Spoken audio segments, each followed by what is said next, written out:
Welcome to Fort Morris in Liberty County. During the Revolutionary War, patriots fought fierce battles up and down the coast of Georgia.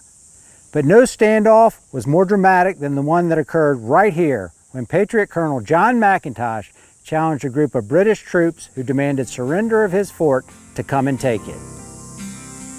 Although the fort is famous for this defiant challenge, the real story here is how naval power shaped the fighting at this site.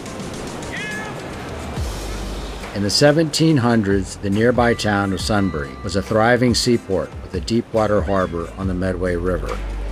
Because it could accommodate ocean-going vessels and privateers, Sunbury became a strategic target for the British. Fort Morris was built specifically to guard the harbor approaches, meaning any attempt to seize this area would rely heavily on ships moving through the river and marsh channel. That moment came in November 1778. A British Joint Army-Navy expedition advanced from East Florida with several armed vessels pushing up the Midway River to support the troops on shore. The British commander sent a formal demand that the Americans surrender.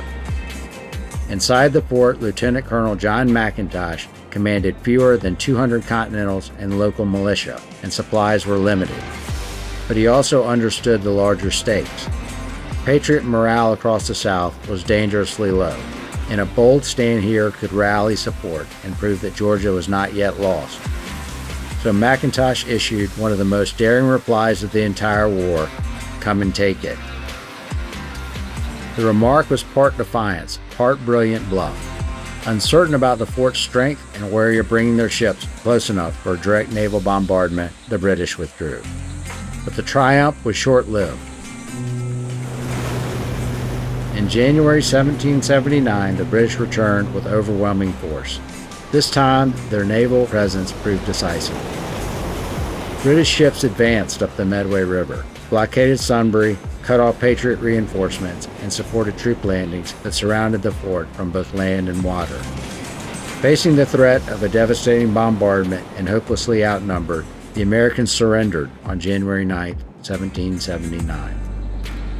The fall of Fort Morris gave the British control of the river and helped pave the way for their occupation of coastal Georgia.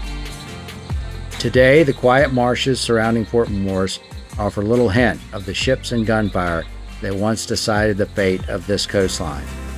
But the site survives because of decades of preservation work. The earthworks dating to the later War of 1812 have been stabilized, and archaeological investigation has pinpointed the Revolutionary War fort's location. Interpretive trails and exhibits now help visitors understand its role in the Revolution.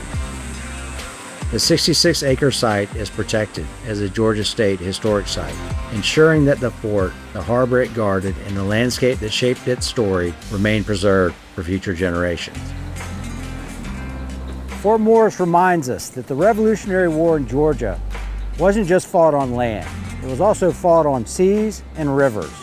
It also reminds us of the bravery of patriots like Colonel John McIntosh, who laid down their lives for the ultimate cause.